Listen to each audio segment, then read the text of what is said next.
Good morning, Manitoba. I'm Larry McIntosh, and I'll be your host for the next hour and every Saturday morning from 8 to 9.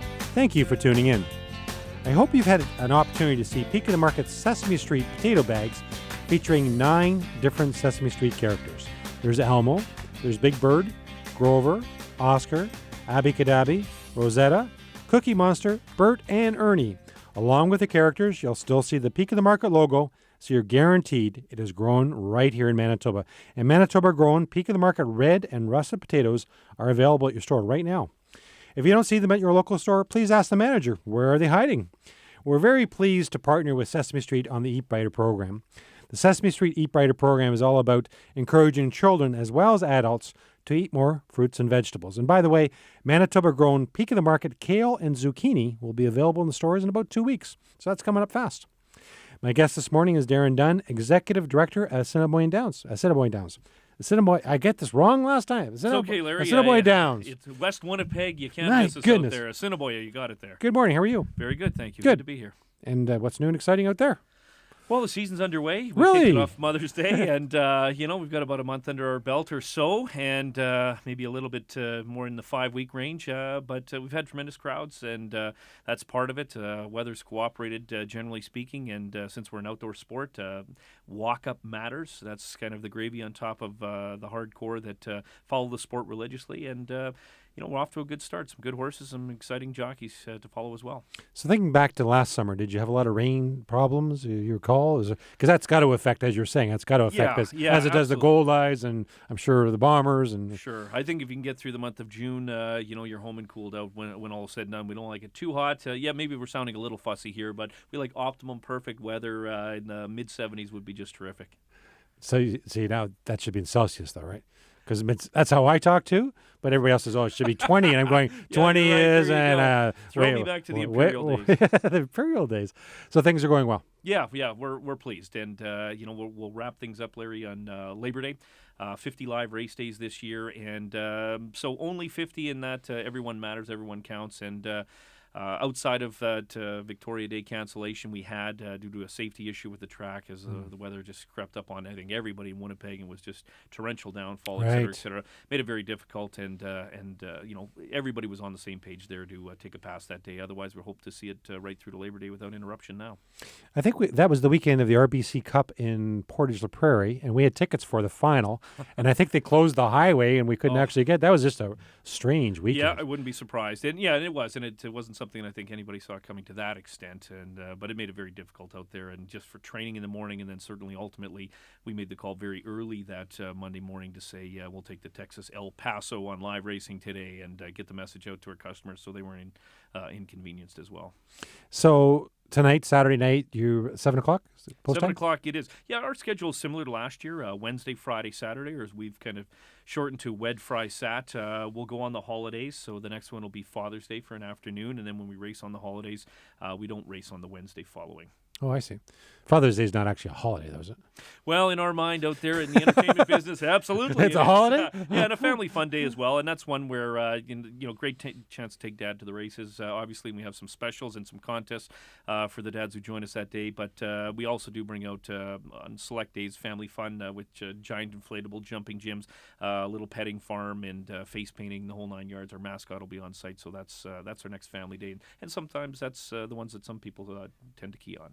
So out of the 50 race dates, what's your favorite one every year? What are you looking forward to, or has it already passed? Oh, I think, I would say, Larry, opening day is probably right near and dear to my heart, because and it's not just that it's the return of live racing, but I think from a senior management standpoint, it's the culmination of getting it off the ground. I don't think people realize, and in fairness, how could they, what it takes to put that entity together for a live race meet for a season, when we're bringing people in for essentially 6 months, racing for about 4.5, but the staff, the training, the uniforms, the contractors, the marketing, the promotions, etc. It's quite a big machine to wind up. So when you actually get it off the ground and launch, and the horses leave the gate for the first time, then you're left to kind of Lawrence Welk the orchestra to the finish line. I had Dan Chase on the show from the Winnipeg Gold Eyes a few weeks back now, but same question to him, and he said opening day, because everything you're doing, bringing back new staff or bringing back staff, that day is when it all comes together. That's what he was looking forward and to. that to me, we're fans of the Gold Eyes, and we're partners with them as well. And I totally echo Dan's comments, because that's exactly right. Then it's underway, and and to some degree, I even akin it to a cattle drive. And I say we're driving cattle from Minnesota to Texas. We'll lose a few along the way, whether that's staff, et cetera, and but we'll get the herd there at the finish line, and in our case, Labor Day. But getting it up, getting it organized, and getting it off the ground, that gives you a sense of relief. So opening day, I'm going to go with. And even food service. I mean, you have lots of food service there. You got to bring all that in. You got to get that all going. That's a bit of a challenge versus operating on a year-round basis, where that just becomes a normal routine, for lack of better words, I guess. That's exactly right. We Thursday nights year-round, we do have our we like to say Winnipeg famous buffet. But as you mentioned, for live racing, our dining room's open then 3 days a week. You expanding your concession menu, you're revising new products. What's seasonal, certainly vegetable-wise as well in that regard. Our chef's very creative that way, and likes to take advantage of what makes sense at the time of the year. So it's a little bit fluid. And so, getting it off the ground and getting everybody in place. And when you are seasonal, Larry, we have about 230, 240 staff right now at our facility. In the off season or non-live race season, we'll go down to about 130, 135. So the extra 100 people that you're bringing in is back to that uniforms, training, education, policies, protocol, et cetera, in addition to the literally hundreds and hundreds of horsemen we're bringing in from all over North America. We're talking with Darren Dunn from Assiniboia Downs, so we'll be right back after we take this break.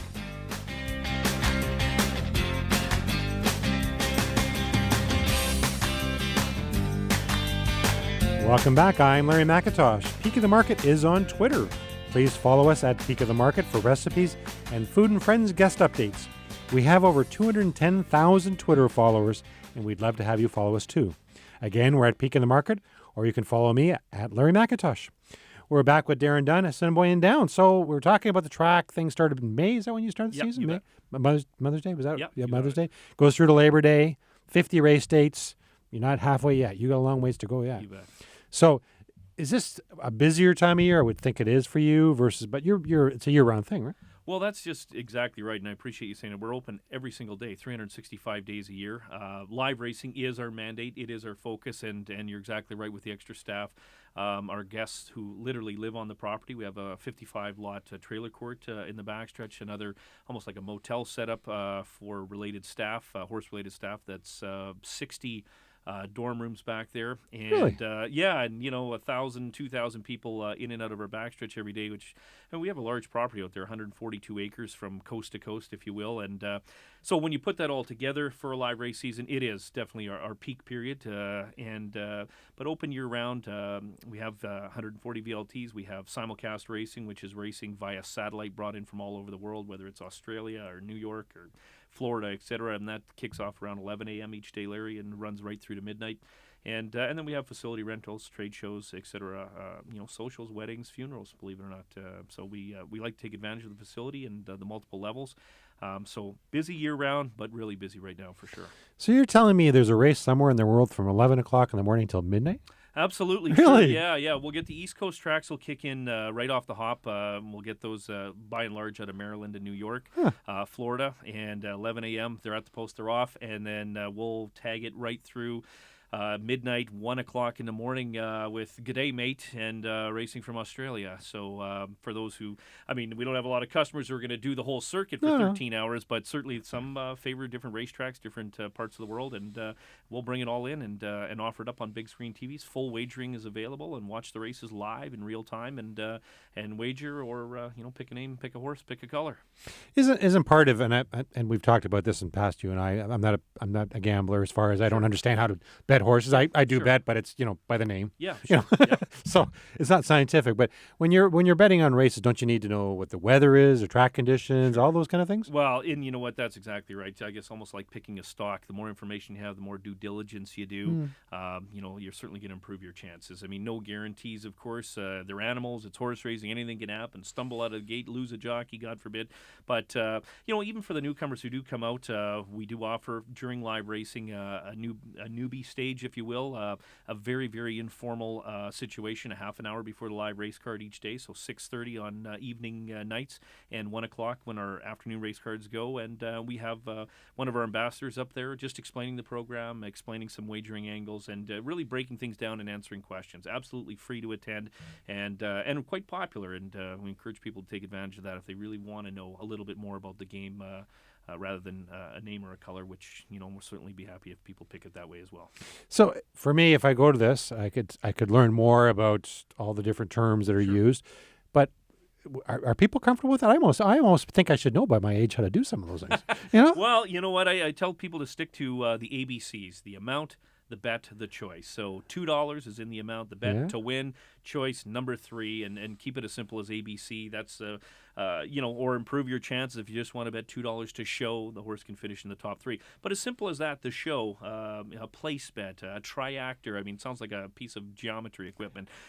Those are the kinds of things we'll break down either at that stage prior to the races, or certainly guest services. We're happy to answer those questions all night. There are unfortunately some odd terms and vernacular that's attached to horse racing, and that's not going to go away. But the more you learn, certainly the better your chances are.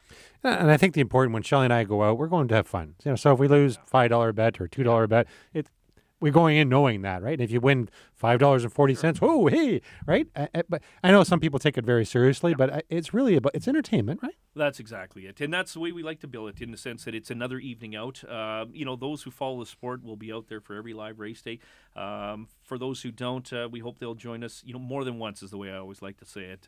Come out once and come back at least once more during the season. Whether, Winnipeg, and we know it well, there's so many options, especially when the snow melts, festivals, events, Bombers, Gold Eyes, et cetera, et cetera. No shortage of opportunities where to spend your discretionary income.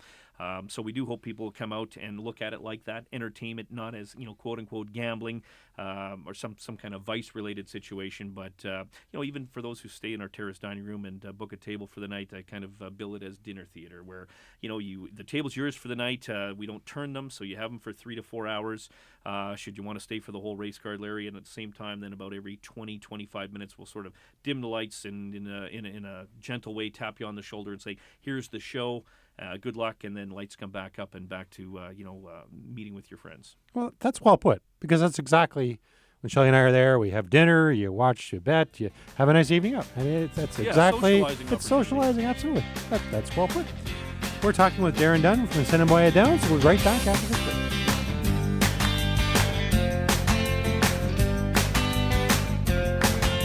Welcome back to Food and Friends. I'm Larry McIntosh. I want to remind you that today's recipe of the day at peakmarket.com and in the Winnipeg Free Press is pizza-style minute steak. Pizza-style minute steak. Now, that sounds interesting. Some of the vegetables in this recipe include green peppers, which Manitoba green peppers aren't available right now, but they will be about mid-August. Cooking onions, again, late August by the time Manitoba is available, and garlic. Pizza-style minute steak. It's not a mini steak. Minute steak is today's recipe of the day at the Winnipeg Free Press and at peakmarket.com. And both the Winnipeg Free Press and our website have a new recipe every day, 7 days a week, so please make sure you check them out. And speaking of recipes, you can also have recipes at your fingertips. Peak of the Market's free recipe app has over 4,000 recipes and is available for your iPhone, BlackBerry, Android, or your iPad. There's some great features on the Peak Recipes app, including search options like keywords, potatoes, or chicken.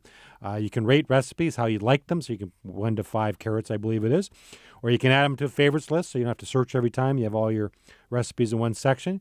You can add ingredients to a shopping list, so you can say, I want all the ingredients for a recipe, but I also need to get toothpaste or whatever. You can all add that into the app.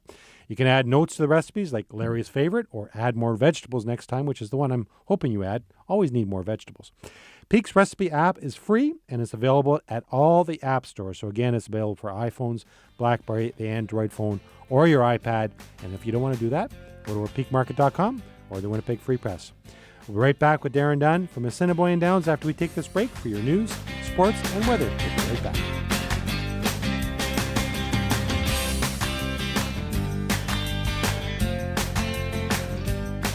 Welcome back. I'm Larry McIntosh.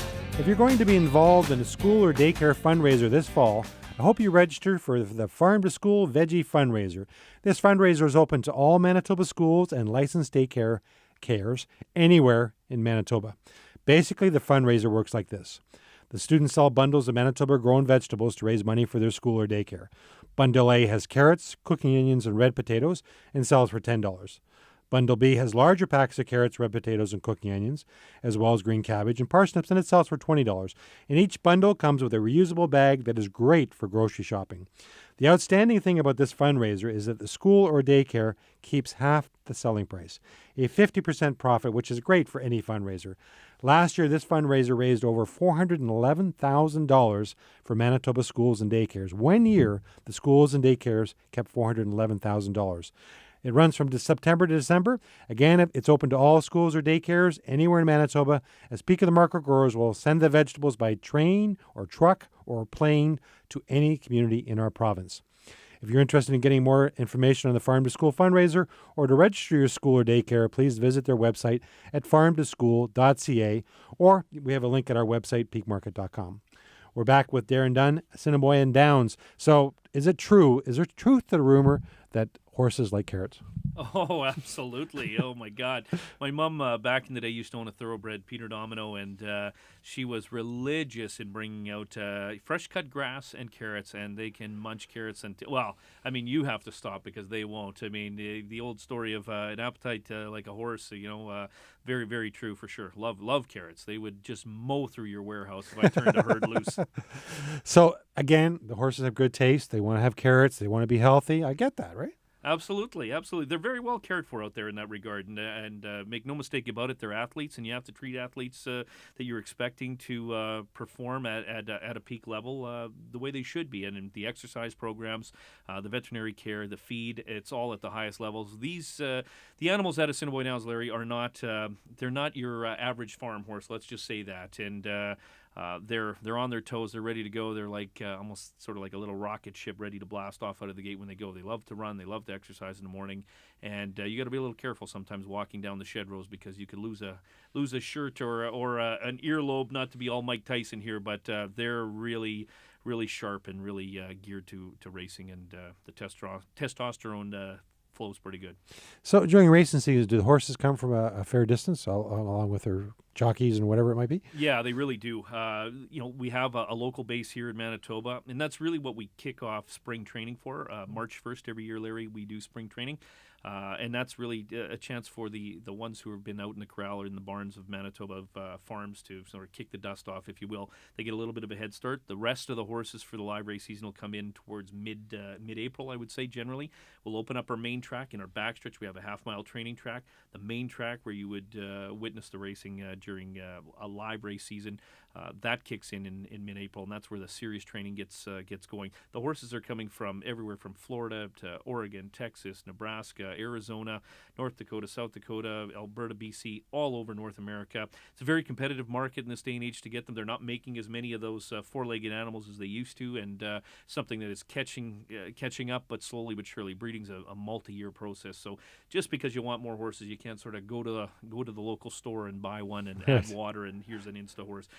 We do a pretty aggressive job out on the road. We send managers out usually for about a month, and they will go all over North America, basically putting out their hand on behalf of Winnipeg and Assiniboia Downs and inviting people to come up and race. And fortunately, we have a good following. So how do you attract them there? Is it the prize? Is it the facilities? Or what makes them come from a distance? Well, I think it's a fair question, and it's a combination, but by far and away, it is the prize money or purse money, to use the exact term, in horse racing, and it's a commission-based sport. So the owners are paying the trainer day money. The trainer, in turn, gets a percentage of the horse winnings. So he's certainly incentivized to bring his best offering to the track. Jockeys as well, commission-based.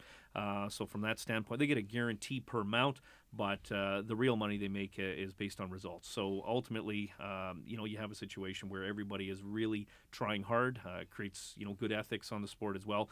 But it's about the purse money. That's the number one thing. That's the number one question we get asked on the road. And then beyond that, it's, are the mosquitoes really as big as they say in Manitoba? Do you live in igloos and that? It's amazing the stereotypes out there no matter where you go in North America. But they do find Manitobans very, very friendly. And those who who come usually return, and if they don't, they certainly have great word of mouth about what it's like to race here.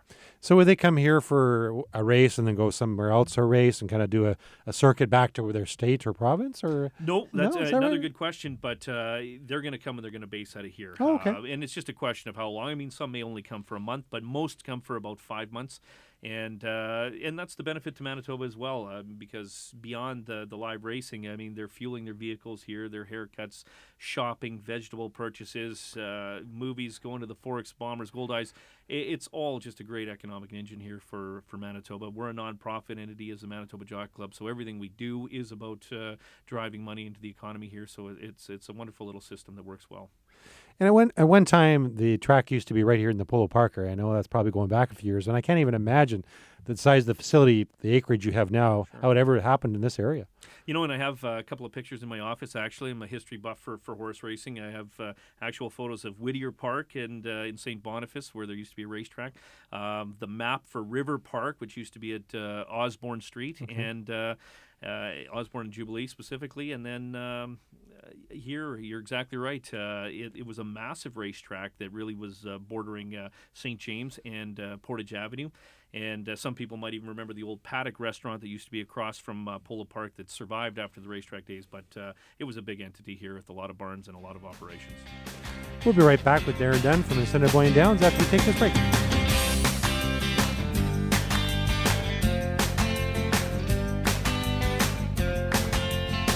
Welcome back. I'm Larry McIntosh. Food and Friends Radio is on TV. Each radio show is filmed and will be posted on MyToba.ca later today.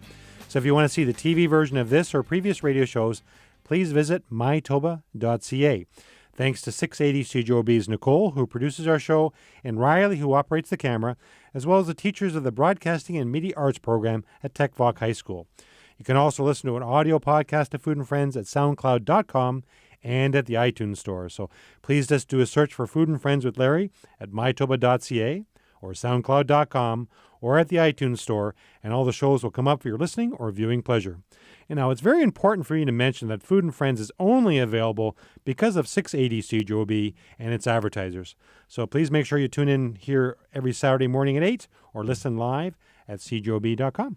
We're back with Darren Dunn from ASD. ASD. I got to ask, ASD is what you use for what? Why do you use that abbreviation? Well, you know what, really, Larry, it's recognition when we export our signal, and what we do is we sell our television signal, for lack of a better term, to all over the world, whether it's the internet or a lot of it across Canada and into the United States. And ASD was a very simple way to have people who are not from the area, from the market, understand who we are and how to wager. And really quickly, let's say, just like CBC, people don't really generally say Canadian Broadcast Corporation, they'll say CBC. Right. Having gone to the States a lot and visit a lot of racetracks and conventions, et cetera, Assiniboia is not the easiest word for me, pronounce. even, and I'm from here. So when we have somebody down in Texas or Florida who wants to wager on that track, and Assiniboia, it gets butchered. So we made it very simple. ASD, $2 to win on number 3 in race 3. Simple, clean, easy to see, and then you can blow up obviously the graphics. ASD much larger than you can the word Assiniboia Downs on your television graphics page. Makes sense now that I know. There it is. So we were talking off air about the Peak of the Market recipe app that I was talking about in an earlier segment, and you're saying you have an app for the track as well? Well, it's our mobile site that last year we launched, asdowns.com, and you had the ability last year to actually wager on your phone on Assiniboia Downs. Oh. The difference this year is we were able to put together the deal to link the video, so you can actually watch and wager live on Assiniboia Downs and on your smartphone, and it's something that has been very popular for us, and people are finding that's their method to really access Assiniboia Downs. So beyond watching and wagering, of course, there's all kinds of links for the latest news, information, details, etc. about Assiniboia Downs and what we do out there. But it's just something that we really ramped up this year, and we're excited to let people know. You're also saying during the break that you're starting try something new this year. They haven't done. You moved there in 1958 because we were talking last segment about when it was Polo Park. Yes. 1958, you moved there, and you've never done this. So tell us about that. Well, it's a concept we're calling a Festival of Racing Weekends, Larry. We're going to do 2 of them during the August long and Labor long weekend, and specifically it gears around Sunday night racing. We've done an enormous amount of Sunday afternoon racing over the years since 1958. Sunday racing really came into play in the 70s, but we've never raced at night, never in all of our history. So we're going to go to post at 7 p.m., 7 p.m. in the evening on both those Sundays of those long weekends. And it really gives us an opportunity to take advantage of a lull in the market, if you will, back to selling our signal and the revenue that we gain. We get a commission when other tracks wager on us. There's not a lot of racetracks going at that time, so it gives us an opportunity to really leverage that situation, and with less competition, there should be more wagering. At the same time, it's got a little uniqueness to it. If you're not out at the lake, if you will, the Manitoba Right, if you will, for long weekends, then maybe you're going to come out and join us, or if you're back from the lake, you'll join us. We're going to try and put to bed, and we're very close to doing this, a couple of free concerts that we'll have after the live race card. So in addition, from the racing side, we're going to add some of our higher-end stake races. So we're making the weekend the place to be at Assiniboia Downs if you're in Winnipeg, and specifically trying, back to your point, something unique with Sunday night racing with a concert afterwards. Oh, that sounds great. Being a long weekend, because it was Sunday night during the week, I get ready for the week ahead. Exactly. The long weekend is a perfect time to do that. Well, there you go, and you're exactly right. With the Monday being the day off for most of the people the next day, that's why we're able to take a chance on this. We try things out there, and I think like any company like yourself, you have to try things. You don't want to be stale. You want to see if you can push the envelope a little bit to grow revenues and opportunities and customers, and that's what we're going to try. We don't know if we'll repeat it next year, but we're going to dip our toe in, or our hoof in, this year, and we're going to give it a whirl on both those weekends. So you used to do all the, for lack of a better, play-by-play. I don't know if that's the proper term, and you're not doing that anymore. Do you miss that? You know, I don't. And play-by-play is exactly the way I build it to people, because that's really what it was. I did it for 25 years, and the reason I don't miss it, I guess, is in this market there was nothing left for me to accomplish. I mean, how many more Manitoba Derbies can I call, or Winnipeg Futurities, or Gold Cups? Called over 17,000 live horse races. So 17,000? Yeah, total lot of stories. So a total lot of stories. How many more stories can I tell in that regard? So nothing left on the table, no regrets. It was time. I love broadcasting and always have, but this is my 5th year now as CEO, and I'm enjoying that challenge. It's administrative, certainly, versus broadcasting, but it's something that it provides a new challenge. And really, from a broadcasting standpoint and race calling, play-by-play, I would have had to leave Winnipeg to go and try and take things to the next level. Had some opportunities, but I'm a lifer. I'm a homer. Believe in the city, believe in this province, and love raising my family here, so I'm here to stay. And we're glad you're here to stay. Well, thank you. Because your voice is certainly recognizable, whether you go out to the track or whether you've heard you on radio. It's very recognizable, and I think it always will be for me. When I hear you on the radio, I instantly know who you are. Well, I appreciate it. I do get some of that. I certainly not an A-list celebrity in Winnipeg or anything like that, but it does happen. And 25 years of you driving by on the perimeter, if your window's down, whether you like it or not, I'm up in your grill and in your eardrums and blaring away. And you're right. Administratively, it's probably way different than what you were doing before. Now you have to worry about budgets and attendance and all sorts of stuff. I can only imagine what you have to worry about. Yeah, and I'm a number freak and a detail freak, and I know you and I are very much the same, built the same way that way. Try not to micromanage, but fussy, and I think fussy is a good thing. But ultimately, it's something that's right in my wheelhouse. I love to do that. I like to direct and control. I certainly let my managers do their job. But at the same time, back to your point, it's in the end, beautiful tail, beautiful animal, beautiful horse, beautiful mane. But you know what? It's the bottom line, and that is the bottom line. So the numbers got to work. We're speaking with Darren Dunn from Assiniboia Downs. We'll be right back after this break.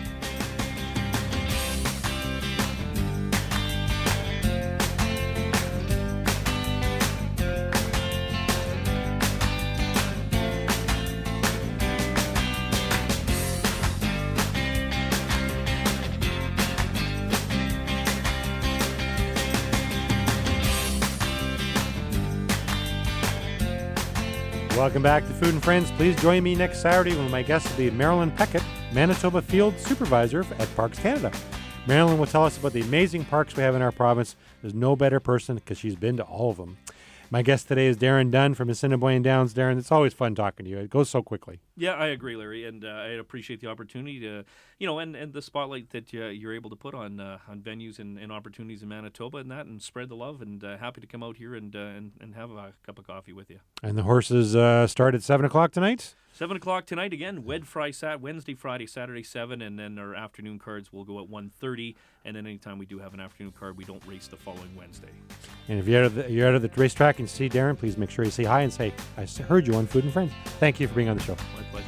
Thank you. Take care, everybody, and please don't forget to eat your veggies.